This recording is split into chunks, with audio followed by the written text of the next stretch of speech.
have to have a baby.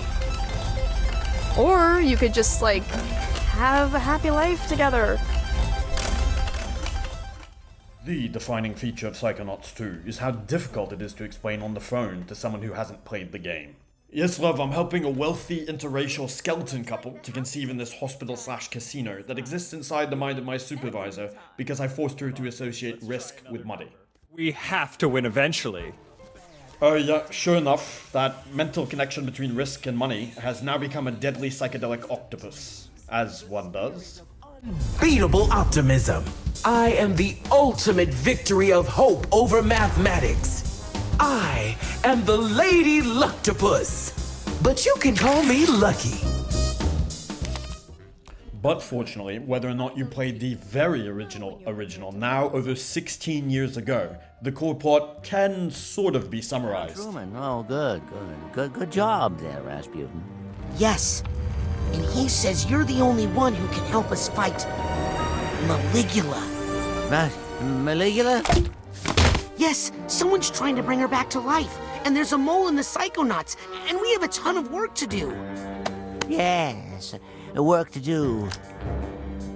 Shoes to clean, hair to cut, mail to sort. Which, of course, only leaves you with the problem of explaining why you're on a cooking show in front of an audience of anthropomorphic food, trying to appease an assortment of goat judges, which are also hand puppets, and also only exist inside the mind of an agoraphobe with a crippling fear of failure. Moderately pleasant.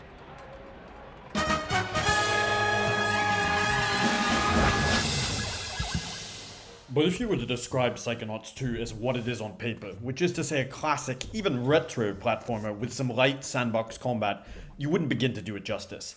There isn't much puzzle solving to speak of, and the difficulty of the game is so low, you might play all the way through without dying.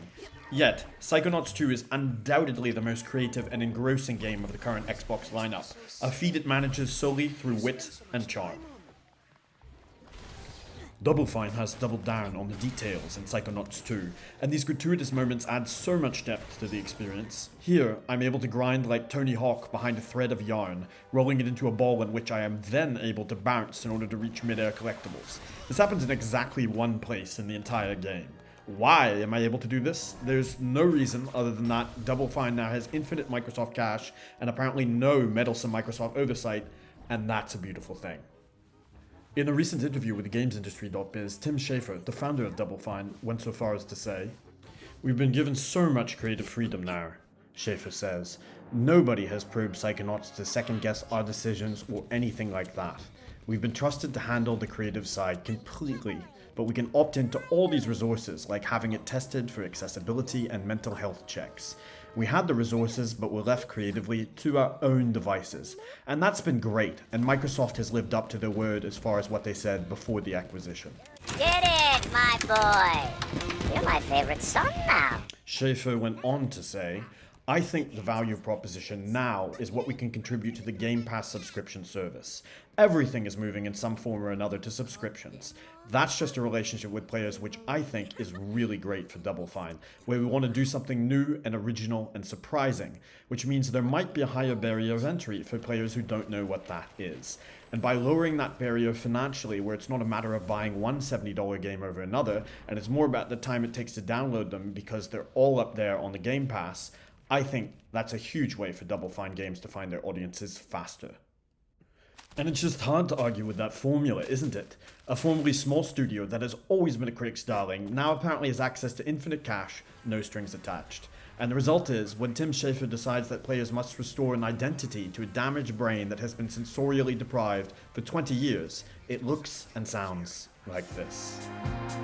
A frozen feeling when my friends pulled me back up, I started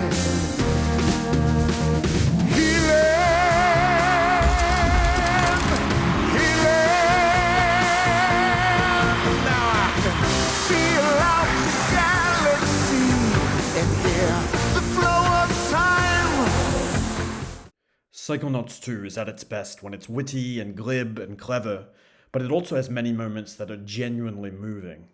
As a Psychonaut, it's your duty to repair damaged psyches from within. The enemy in the game is literally mental illness.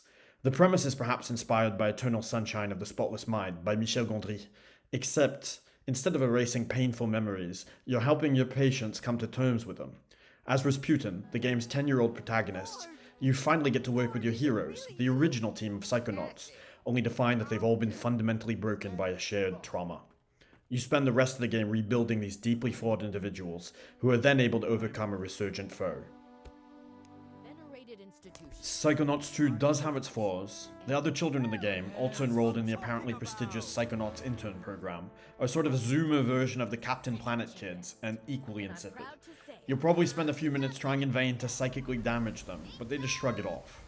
There's also a fair bit of texture popping at the beginning of cutscenes, but really it's all pretty forgivable because there's just so much here to like. And for every moment that falls flat, there are 20 where you're following a trail of clivia blossoms around the waters of a tiny globe that looks like something out of Le Petit Prince. Or maybe you just had a more whimsical moment, using one of your side powers to see the world through the eyes of a rat, noting that he views you as a kindly, if rather large, member of his species. If this review feels like a love letter to Psychonauts 2, it is because Psychonauts 2 is a love letter to gamers. And the very fact that a game of this quality is available to Game Pass subscribers for free is the best sort of validation for Phil Spencer's decision to have Microsoft spend billions buying out game studios. For a few dollars a month, players can enjoy AAA epics like Halo and oddball gems like Psychonauts 2, and, thus far, Sony and Nintendo haven't even begun to catch up. If Microsoft can keep delivering Game Pass offerings like Psychonauts 2, the service is poised to have the same head start in gaming that Netflix enjoyed for years in streaming video. Now, you ready? Kind of. Me too, kid.